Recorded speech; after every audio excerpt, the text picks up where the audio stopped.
Bismillahirrahmanirrahim. Assalamualaikum warahmatullahi wabarakatuh. Nama saya Muhammad Shoki Falah, NPM 21212100364. Izin mempresentasikan makalah kelompok 3 yang berjudul Syarat dan Hukum Waris Islam. Pertama ada hukum waris Islam. Kata waris berasal dari bahasa Arab yaitu warasy syuro warisan, yang berarti berpindahnya dari seseorang kepada seorang setelah meninggal dunia. Adapun dalam Al-Quran ditemukan banyak kata warasa yang berarti kedudukan, memberi atau menganugerahkan, dan menerima warisan. Sedangkan menurut Al-Miras, menurut istilah ulama ialah berpindahnya hak kepemilikan dari orang yang meninggal kepada ahli warisnya yang masih hidup. Yang ditinggalkan itu berupa harta, tanah, atau apa saja yang berupa hak milik legal secara syar'i.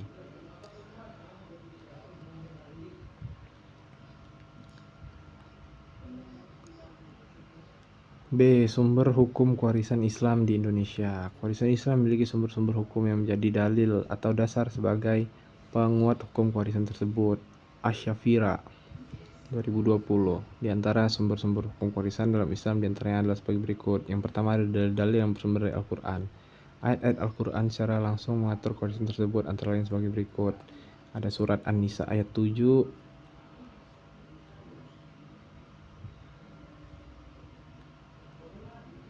dan juga ada dalil-dalil yang bersumber dari ijma dan ijtihad paham ulama.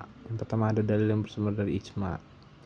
Ijma merupakan sepakatan ulama mujtahid pada suatu masa tentang suatu hukum syar'i. Setelah wafatnya Rasulullah, ijma dijadikan sumber hukum Islam ketiga setelah Al-Quran dan hadis, karena ijma mempresentasikan kesepakatan umat yang dianggap tidak mungkin menyimpang dari kebenaran.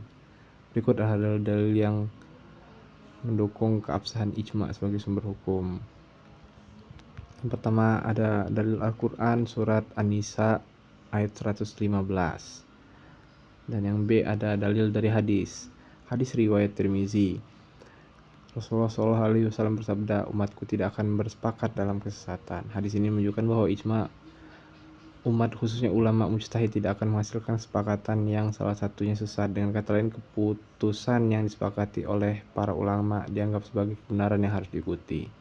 Yang kedua, dalil-dalil yang bersumber dari ijtihad. Ijtihad adalah upaya yang dilakukan oleh seorang mujtahid dalam menggali dan menemukan hukum-hukum syar'i dari dalil-dalil syariat ketika tidak ada ketentuan yang jelas dalam Al-Quran atau hadis.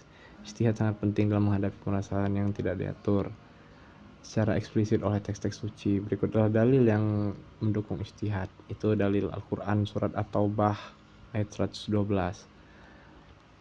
Yang B, dalil dari hadis Mu'adz bin Jabal riwayat Abu Dawud. Rasulullah SAW ketika mengutus Mu'adz bin Jabal ke Yaman, beliau bertanya, bagaimana kamu akan memutuskan suatu perkara? Mu'adz menjawab, saya akan memutuskan berdasarkan kitabullah. Rasul bertanya lagi, kalau kamu tidak mendapatinya dalam kitabullah? Mu'adz menjawab, saya akan memutuskan berdasarkan sunnah Rasul. Rasul bertanya lagi, jika tidak ada dalam sunnah Rasul? Mu'adz menjawab, saya akan berijtihad dengan pendapat saya dan saya tidak akan berlebih-lebihan. Rasul berkata, segala puji bagi Allah yang telah memberi taufik pada utusan Rasul dengan apa yang diridhoi Rasulnya.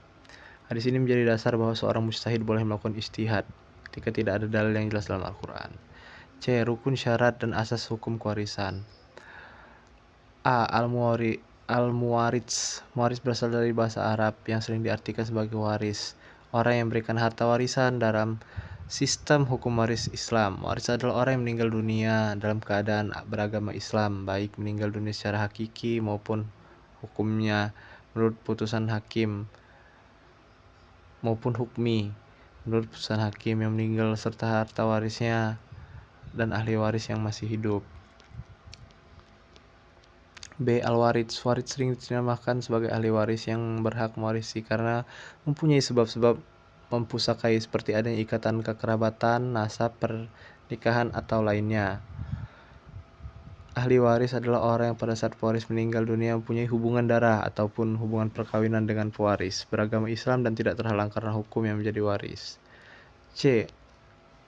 Al-Mawruts. Tirkah. Di kalangan ahli faraid, istilah mawruts lebih dikenal dengan nama tirkah atau harta peninggalan, yakni harta benda yang ditinggalkan oleh si mati yang bakal dipusakai oleh para ahli waris setelah diambil untuk biaya perawatan, melunasi hutang-hutang, dan melaksanakan wasiat.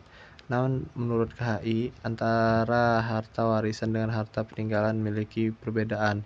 Tidak semua harta peninggalan menjadi harta warisan dapat diwariskan kepada ahli waris, melainkan semua harta warisan berupa benda maupun hak-hak harus bersih segala paut dengan orang lain. A. Meninggalnya pewaris mutlak harus dipenuhi dengan seorang baru disebut waris setelah dia meninggal dunia, yang berarti jika seorang memberikan hartanya kepada ahli waris ketika dia masih hidup, itu bukan waris melainkan hibah, dan di dalam waris-mewaris kelak harta benda yang sudah diberikan tersebut tidak diperhitungkan untuk meninggal atau matinya seorang. Yang dimaksud di sini para ulama menjadi 3 macam, yakni 1. Mati hakiki, mati sejati. 2. Mati hukmi menurut putusan hakim. Dan 3. Mati takdir menurut dugaan. B. Hidupnya waris di saat meninggalnya muwaris. Ahli waris merupakan pengganti untuk menguasai warisan yang ditinggalkan oleh pewaris. Perpindahan hak tersebut diperoleh melalui jalan kewarisan. Ahli waris yang menerima harta warisnya disyaratkan ia hidup pada saat mewarisnya meninggal dunia. C. Diketahuinya pertalian antara waris dan mewaris dan tidak adanya penghalang dalam kurung hijab untuk mewarisi. Agar seorang dapat mewarisi harta yang meninggal dunia, maka haruslah diketahui secara pasti jelas hubungan antara keduanya, termasuk jumlah bagian masing-masing, seperti hubungan suami istri, hubungan orang tua dan anak, dan hubungan saudara dan sebagainya.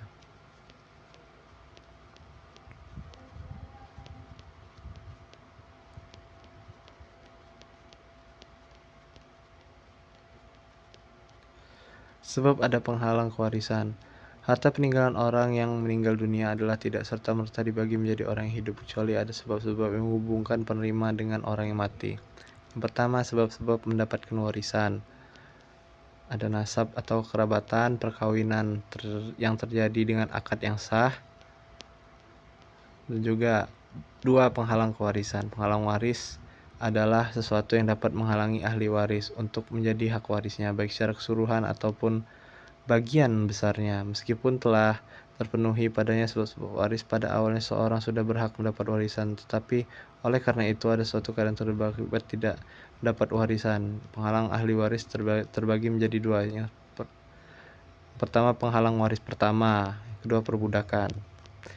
Yang ketiga, pembunuhan.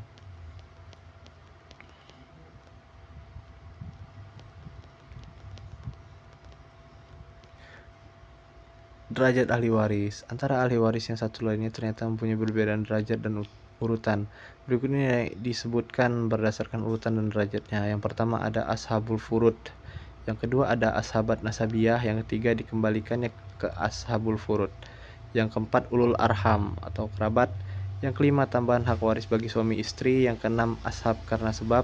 Yang ketujuh orang yang diberi wasiat lebih dari sepertiga harta pewaris. Yang kedelapan baitul mal, kas negara.